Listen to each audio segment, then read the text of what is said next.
ব্যাপকতম অভ্যুত্থান ঘটালো বাংলাদেশ, দেখলো সারা দুনিয়া, চলছে তার বর্ষপূর্তি। এরই মধ্যে সমাজের একটা অংশ এই অভ্যুত্থানকে হেয় করার চেষ্টাও করছে। অথচ মুক্তিযুদ্ধের বিপক্ষে, রাজাকারদের পক্ষে খোদ রাজাকাররা বলতে পারে না কেন অভ্যুত্থানের বেলায় পারছে আর মুক্তিযুদ্ধ নিয়ে পারছে না। কারণ মুক্তিযুদ্ধের পক্ষে সেই সাংস্কৃতিক লড়াইটা হয়েছে। যে লেখকরা পাকিস্তানের পক্ষে প্রাণপণে লিখে গেছে, মুক্তিযুদ্ধের পরে মুক্তিযুদ্ধের ম্যারাডোনা লেখকে পরিণত হয়েছেন, কিন্তু গণ অভ্যুত্থানের পর একই যাত্রায় ভিন্ন ফল কেন? গণ অভ্যুত্থান পরবর্তী বাংলাদেশে নাটক, সিনেমা ও যাত্রাপালায় ঢেউ আসার কথা। উপজেলায় উপজেলায় নতুন নতুন নাটকের দল, নতুন নতুন সিনেমা হল, বুকশপ, বটতলা, পুকুর পাড়ে সিমেন্টের চেয়ার বেঞ্চ দিয়ে মঞ্চ গড়ে ওঠার কথা। বিপ্লবের পর পুরনো সংস্কৃতির জায়গায় নতুন সংস্কৃতি আসে।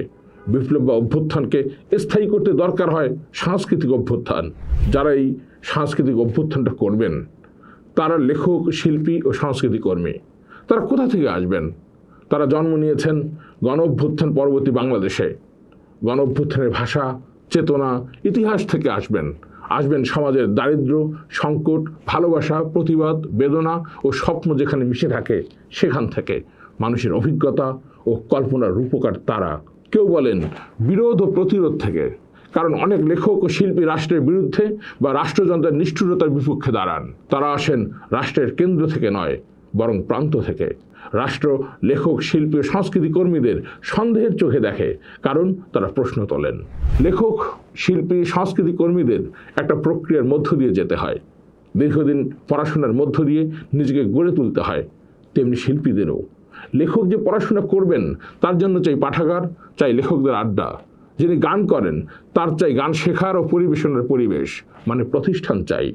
28 জন আন্তর্জাতিক মাতৃভাষা ইনস্টিটিউটে সংস্কৃতি উপদেষ্টা মোস্তফা সরোয়ার ফারুকী বক্তৃতায় বললেন, তিনি 1.5 বছরে কয়েকটি কাজ অগ্রাধিকার ভিত্তিতে করার তালিকা করেছেন। কিন্তু বক্তৃতায় বুঝলাম সেটা হলো নববর্ষে ও ঈদে বাঙালির বদলে বাংলাদেশের সকল জাতির ও ধর্মের মানুষের উৎসবে পরিণত করা, এই অংশটুকুই। এবং বাঙালির বদলে বাংলাদেশি বয়ান তৈরি করা। এই বয়ান তৈরি করবে কারা? যারা করবে তারা গড়ে উঠবে কি মুখের কথায়, ইউটিউবারের 15 মিনিটের ভিডিওর মাধ্যমে? প্রতিষ্ঠান ও বিনিয়োগ ছাড়াই হবে? সবগুলো প্রশ্নের উত্তর না। সারা দেশ জুড়ে চর্চার পরিবেশ লাগবে। এই অনুকূল আবহাওয়া লাগবে মাঠে, ক্লাসরুমে, বাসার উঠানে, গ্রামীণ মেলায়, শহরের চায়ের টেবিলে। কিন্তু তারা শিখবে কোথায়? বিভিন্ন সাংস্কৃতিক সংগঠনগুলোর মহড়ার ঘর, হাটে হাটে মঞ্চ কই? মাত্র 3 মাসে একটা ইউনিয়নের রাষ্ট্রের 1 টাকা খরচ ছাড়াই সাংস্কৃতিক সংগঠনগুলোর মহড়ার ঘর ও মঞ্চ নির্মাণ করা সম্ভব। উপজেলাগুলোতে স্থানীয় বিত্তশালীদের এগিয়ে আসার আহ্বান জানাবে রাষ্ট্র। রাষ্ট্রের পক্ষে ইউনো যদি ডেকে ঘোষণাটি দেন যে দাতাদের নাম, ঠিকানা ও পরিমাণটি স্থাপনার পাথর ফলকে লিখে রাখা হবে। দাতা হিসেবে এই রাষ্ট্রীয় স্বীকৃতি ও সম্মানের জন্য প্রতিটি পাড়া থেকে দাতা বের হয়ে আসবেন। বাংলাদেশ তো এইভাবেই গড়ে উঠেছে। এটাই গণ অভ্যুত্থানের সংস্কৃতি। ডিসিদের ঢাকায় ডেকে এই নির্দেশনা দেওয়া হোক। কালোই দেশব্যাপী ঘর ও মঞ্চ নির্মাণের জোয়ার চলে আসবে। রাষ্ট্রের 1 টাকাও খরচ হলো না, কিন্তু ঘর ও মঞ্চ নির্মাণের ঢেউ এলো। প্রত্যেকটি পৌরসভার একাধিক মার্কেট আছে। একটি মার্কেটে বুকশপের জন্য ও সিনেপ্লেক্সের জন্য জায়গা বরাদ্দ বাধ্যতামূলক করা যায়। এই নির্দেশনাটুকু দিতেও 1 টাকা খরচ হবে না। এই নির্দেশনাটুকু অভ্যুত্থানের সাংস্কৃতিক উপদেষ্টা এখনও দিতে পারেন। সাংস্কৃতিক ও মানসিক পুনর্গঠনের জন্য গণমাধ্যমে আওয়ামী শাসনের উপর চলচ্চিত্র, নাটক, ডকুমেন্টারি যারা বানাবে তাদের গড়ে তোলার উদ্যোগ কই? সারা দেশে 8টি বিভাগে তরুণ লেখক প্রকল্প চালুর উদ্যোগ কোথায়? চলচ্চিত্র অনুদান নিয়ে কথা উঠেছে। সংস্কৃতি মন্ত্রণালয়ের অধীনে ক্ষুদ্র নৃগোষ্ঠী কালচারাল ইনস্টিটিউটের সংখ্যা 10 থেকে 12টি। কয়েকটিতে পরিচালক নিয়োগ করা হয়েছে। এটাই শেষ কথা? চিলমারিতে ভাওয়াই একাডেমি প্রতিষ্ঠা কত দূর? এগুলোতে স্থানীয় লেখক ও শিল্পীদের যুক্ত করে ভাষা, সংস্কৃতি বিকাশে জোয়ার আনা যেত। অথচ চলছে গদবাঁধা কাজ। জেলা, উপজেলা শিল্পকলা একাডেমির কথা আর কাহাতক বলা যায়?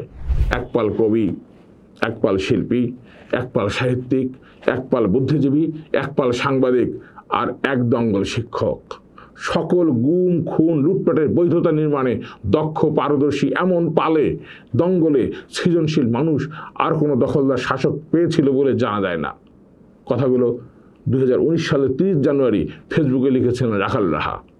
এখন গণ অভ্যুত্থানের পক্ষে ঝাঁকে ঝাঁকে কবি, শিল্পী, সাহিত্যিক, সাংবাদিক, শিক্ষক লাগবে না? ভারতীয় গোয়েন্দা সংস্থা কিভাবে টাকা ঢালে তার বেশ কিছু উদাহরণ আছে। আওয়ামী লীগ আমলে দেখেছি ভারতীয় হাইকমিশন সাংস্কৃতিক অনুষ্ঠানের প্রধান অতিথি হতে। আপনারা না ঢাললে ঢালবে এবং গণ অভ্যুত্থানের বিপক্ষে বয়ান তৈরি হবে। শুরু তো হয়েই গেছে।